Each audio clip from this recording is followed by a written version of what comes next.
NECA Toys brings you the good, the bad, and the one ugly mother. Hello my friends and welcome back to Player Display. I actually just got back to my apartment from watching Creed 3, which was an absolutely kick-ass movie. As a longtime Rocky fan, I highly recommend it. But anyways, on my way in, I actually stopped by one of my favorite action figure shops and picked up a few new friends, and then one of them is one that I've been after for a while, being the Predator 2 Ultimate Elder Predator. This is a figure that I actually had in my Big Bad Toy Store pile of loot, but then I found him in person and like, okay, might as well just grab him then. So I went ahead and picked him up. I really wanted this guy, especially because he's kind of like an old man predator, also kind of known as GREYBACK. That's one of his very many names. He is also called Golden Angel. So this guy has one of the biggest stories that has ever been given to a predator, I think, just across the comics and the movies and a few other little stories here and there. But here we are with the box. It's kind of the traditional ultimate packaging as we are getting with all the predators from the Lost Tribe. And here you got the very pretty holographic Predator 2 graphic in red, along with the name of the figure. They also have an artist's rendition of Elder or GREYBACK or Golden Angel over there. On the side, you get Predator 2, once again, 30th anniversary. Of course, they're releasing all Lost Tribe members from Predator 2 to celebrate the anniversary of the movie. Exact same thing on the side, it seems. Oh, this one says 10 instead, so I guess this is the 10th in this wave of figures, which you can see right here on the back. And you have the rest of the figures that are coming out in this wave. I have Lost Armored. I also have Gort, or Guardian, as he's also called. All these predators have many names. And I think that's it. Pushing on in, you get a really nice bio for this character who only shows up for maybe like 45 seconds in the film, so that's one thing I really appreciate about NECA. Not only do they add more story to the Predators just simply by releasing an action figure, they also come with more accessories that sort of build onto their legend. So here we have his first option being the mask that he wore in the comic in which he appeared as the Golden Angel when he was younger. And then we have this one here, which has the heralded LED function that we do see every blue moon with the NECA figures for Predator. Then here he is again. I'm actually recording this in post, but on the bottom you have vivid instructions on how to use the LED feature in the helmet, which is very, very cool. Now off to the side here, have your usual Canada Garbage Day! C Green Arrow. And of course, what's a box without your usual Sword Onions! And when we open this flap, we have another glamour shot of the figure, along with the figure himself looking absolutely gnarly. So just open that little piece of tape and ooh.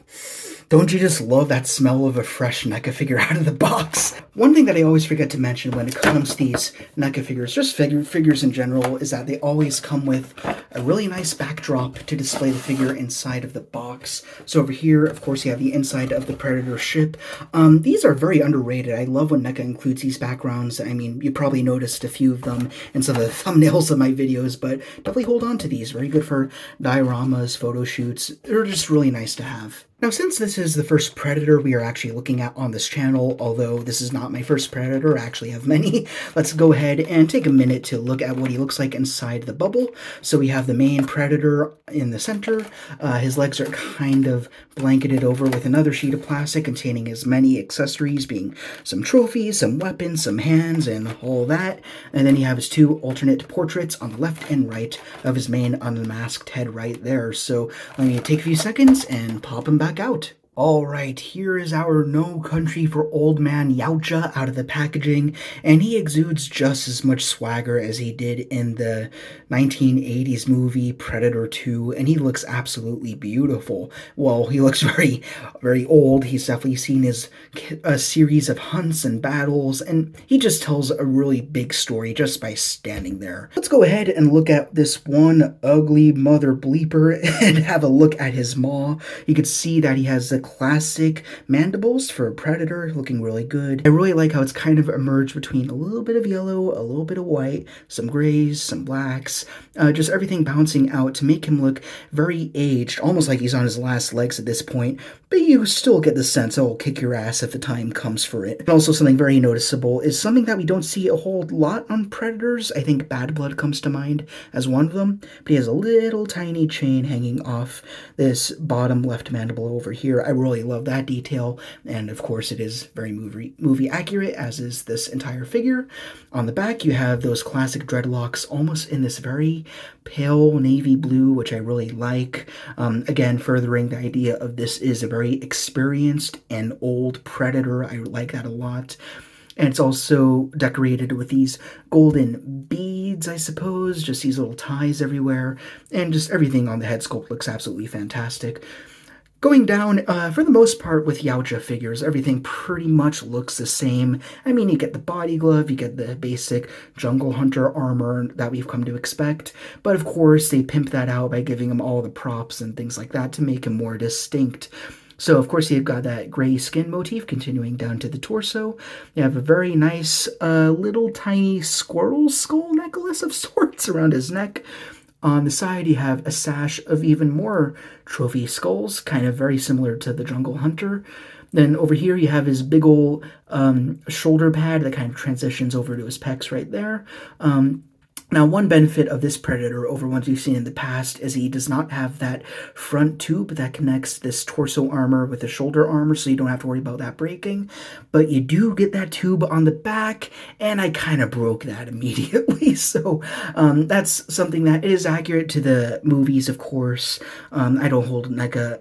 I don't hold anything against NECA for having that. I mean, it looks great and all of that, but I always do dislike how it does hinder articulation. It makes me feel like I have to be more careful with figures like this, so I screwed that up. Don't you screw that up. Going on to the back, you get more of that armor once again, and you also have a continuation of that sash, kind of looking more like a leather sort of deal with a little bit of hash marks, a little bit of a black wash to make it look a little bit more lively. I like that quite a bit. Going down to the arms, they're of course different, asymmetrical, as was the original Predator design. On the left arm, this one does not open. It actually looks like it is wrapped around by a cloth or a chainmail. It's hard to tell. I actually like that it doesn't open. I mean, he doesn't open it in the movie anyway, so not a big deal. And also when it does open, it's usually more often than not quite flimsy, so I'm glad that's just something I won't need to worry about. So no worries there. On this side, you have a little bit of lore building out. Over here, you have some cloth that I think is from the comic book in which his Golden Angel arc was featured. I've never read the comic myself. I know the basic story, but I think this is where this piece of cloth comes from. It was probably in the movie, too. And, of course, you get the classic wrist blades. In this case, they're not stuck or anything like some Predators I have gotten in the past. They move just fine, and you get a really nice wash going on this gauntlet as you do over here on the left, and pretty much just on every single armor bit that we have on this figure. Going down, you have a codpiece that's a little bit darker than the other armor that we've seen on the arms and on the torso. Then as you go around, you get a scabbard for his cool, rigid ritual sword, which I really like. On the back, you get a big old leather butt flap, looking really good. And then on this side, I actually didn't notice this until I got the figure, but you have a little tiny pocket book with these really cool ribbed designs on the outside. I think that's really nice. These Predators really do have an eye for fashion when you think about it. Down to the legs, you get the classic Predator armor once again, and then also their very creepy looking feet. In this case, very muddy gray. Looks like he hasn't taken a bath in a while. Go wash yourself, you Yautja. Now let's start gearing this Predator up by looking at the accessories, and we will start with the Plasma Caster pack, which is a mold that we've seen many times before, and it looks absolutely beautiful, though they always worry me a little bit because I feel like every time I've gotten this version of the Mark I Plasma Caster, I always find a way to break it, so I'm going to do my best to be really careful with it. But you see that it's got the usual single hinge at the bottom. Then you have a ball joint at the top, so it can point in any way that you desire, and it looks really nice. And then you have the med pack on this side as well. As for getting it on the figure, I wish they'd find a new way to do it, just because I feel like it's a little bit wishy-washy, but you have a little peg here and then a hitch on the bottom. So you slot in that one bit on the back, And then on the top shoulder, you find that peg hole. Oh, there goes the camera. Actually, this one's fitting in a little bit more securely than ones I've had in the past. So I don't know if they've improved the mold or I've just become better at collecting figures and using the accessories properly. But whatever, it's a good looking plasma caster and it's not fallen off as far as I can tell. So very nice. So the Elder Predator comes with 2 open hands by default, but he also comes included with a gripping hand, what looks like a disc holding hand, even though he doesn't come with one. And then he also has, I think, a wider gripping hand for the spine of one of his war trophies. Speaking of those, we will have a look at both of them. So we have a standard single standalone skull over here. Then we have one with the trademark yanked out spine and vertebrae, looking absolutely nasty. I don't know if the spine is articulated. It is not, nor should it be, so that's fine. And if you want him holding this particular one, I suggest you use the left hand with the wider grip, I think. So let's test the malleability here. For Predators, at least, I like to put the accessories in the hands and then put the hands on, so just so I don't screw up the rest of the body as I go into frenzy trying to get the accessories inside.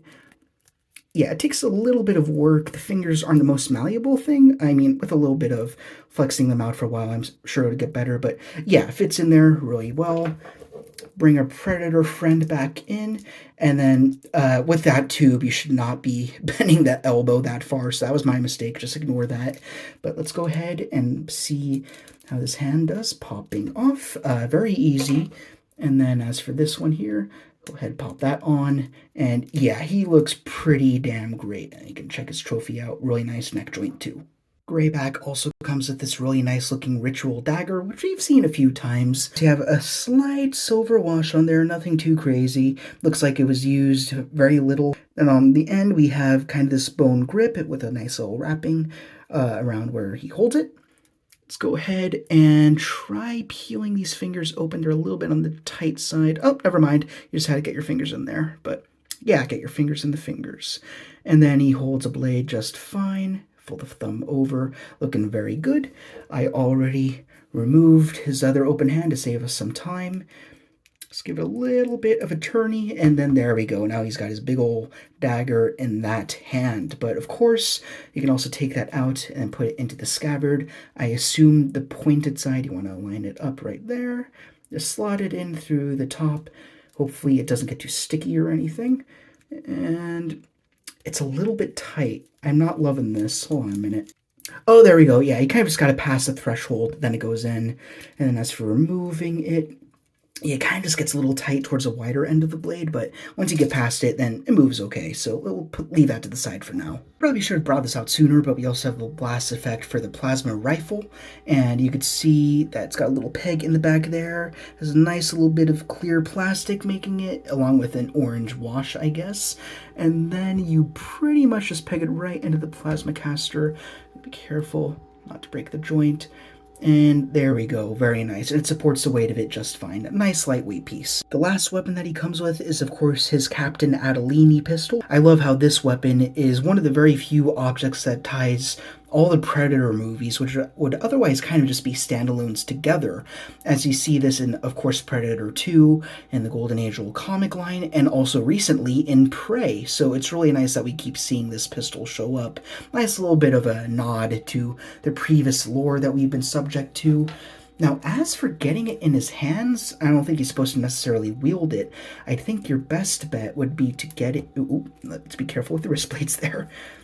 I think your best bet would be to get it in the right gripping hand. I'm not too sure, though.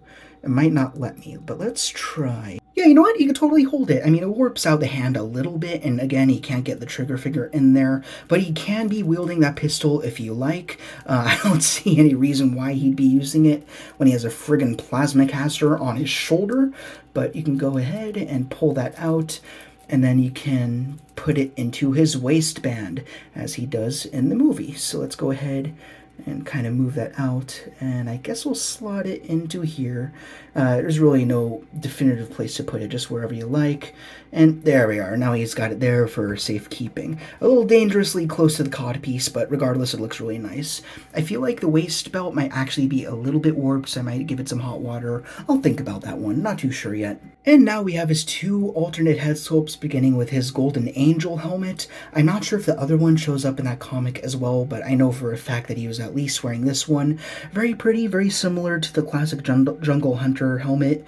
Nice red eyes. You also have a good almost bronzy wash over a gold plating there, and then you got the continued dreadlocks on the back and are not too warped or out of place. It's a little bit weird over there, but I mean, once you put it on the figure, you kind of use some tweezers to kind of pull them back over the shoulders or however you like to do that. Gotta do a little hairstyling when it comes to Predators. Now let's go ahead and attempt to remove this default portrait. I like to just kind of turn it and pull it, and hopefully disaster doesn't strike. Hey, disaster struck. What do you know? There we go. Yeah, it was always frightened me a little bit. Once you do this, you can remove the necklace or the holster if you want to. Not really a holster, more of a belt. It goes around the shoulder. And then you see there is a dumbbell joint in this neck. And then you got a little port on the underside of the head. So let's try to line those up without crushing any of the dreadlocks. That's always my main concern. And you should be able to get this head right on. And of course, this was not in the movie. This was strictly in the comic, but it looks really cool. This is actually my least favorite of all three, but still, it looks pretty damn fantastic. But of course, the most exciting thing about this figure, at least for me, is the LED function that comes in this second helmet that he has over here. Definitely a lot more ornate. It just has these really cool reptilian details going around the brow. I just like this a lot more. Just a much more cool design, in my opinion. And in order to turn on the LED feature, I kind of screwed this up. I was a little bit rambunctious when removing this top portion of the helmet, but you see there's supposed to be 4 pegs that go into 4 holes. I broke one of them, but thankfully it's not a big deal. I mean, it still pegs on, it stays pretty stable, especially since you have this outline of the sculpt right there to hold everything in place. I actually haven't removed this little piece of plastic here that's separating the batteries, so... Oh, that's not what you want to see, soldier. Okay. I found the batteries, but do yourselves a favor, don't be stupid like me. It's not good. It's a bad idea. It's really not good for people. There we go. I ported those back in, and you should be able to turn that switch on. Ooh, look at that. That's really nice. They can go ahead and port the top of the biomask back on. Oh, wait. Keep those scale-looking shapes down. Plug that back on, and again, with that one pin up here broken, it's not causing an issue. Everything's still nice and secure, nothing's falling off. So if you break one of those two, it's not going to be a big deal. This one does not light up, for the record, but we'll go ahead and pop that one off again, and then we will put on the glowing one, which looks really cool. I like it a lot. I'm really debating over, I'm planning on getting some new shelves. I'm not sure when I display Elder, if I'm going to display him with the unmasked look as we see him in Predator 2, or with this LED helmet, which I think is really cool. Of course, with any figure with an LED portion, you don't want to leave it on for a prolonged period of time. It's just going to kill the battery. Just turn it on for pictures or when you're just playing around with them. But yeah, like that's what it looks like when it's on. And you know what? That's pretty convincing. It really adds to the liveliness of this figure. All Predators move pretty much the same, but for the sake of it, let's go ahead and look at articulation. As we saw, there is a nice dumbbell joint inside of the neck. He can go not a ton down, though he can go a little bit more up though you do see a little bit of a gap. He's got very good tilt, actually, and he does swivel, though it gets a little bit stuck on the mandible jaw, kind of, I suppose. As for the torso, he does have a little bit of a swivel, not much forward or back, and nothing much in the tilt realm, so just assume that's a swivel and not really a ball joint. As for the shoulders, they don't go up a whole ton because of that shoulder armor right there, but they do have a good bicep swivel. The left elbow crunches that far very good, and not even hindered that much by that little piece of cloth over there. But as for this one, it also moves that far, but that's only because I broke the strap. Maybe you'll be inclined to just break that as soon as you get out of the box intentionally, just so you can get range of movement. I might leave that off or take it off completely. I'll think about it. We also have a swivel right down here over, I believe, each of the vambraces. Yes, we do. All hands swivel, and then they go in and out like so. Not too bad. You have another ball joint just over the pelvis, so you can do some swiveling. Again, not much forward, back, left, right, or anything, so that's not a huge deal. They're pretty stoic anyways, especially the Elder Predator. On the legs, they kick out to the side about that much. It's the same for both. They go back in. They come about that much forward, not quite 90, but close enough. And good amount back, they kind of V out a little bit because of the butt sculpt. Then on the knees, we get a double joint that allows them to go all the way back. Very, very good. And then on the ankles, I think these have always been ball joints, but you can get that much back, that much forward, and then you have a little bit of rocker and some swivel. Very nice. We're going to have a little bit of fun with size comparisons today, starting with the classic Jungle Hunter Predator. This is the new Ultimate version. One thing I forgot to mention is that we've technically seen Elder 3 times. We saw him originally back in the 2010s when he had that more limited body sculpt. Then we saw him return once more with a new body sculpt, but that time it was the Golden Angel version where he was a lot younger, like maybe give or take 200-300 years, and that one I do not have on hand right now, but maybe next time we'll see it again in the size comparison. And then of course here we have him again, more similar to that original release, just more articulation, more paint, and of course a lot more accessories as we saw. And since these are both the same breed of Yautja, they are the exact same height.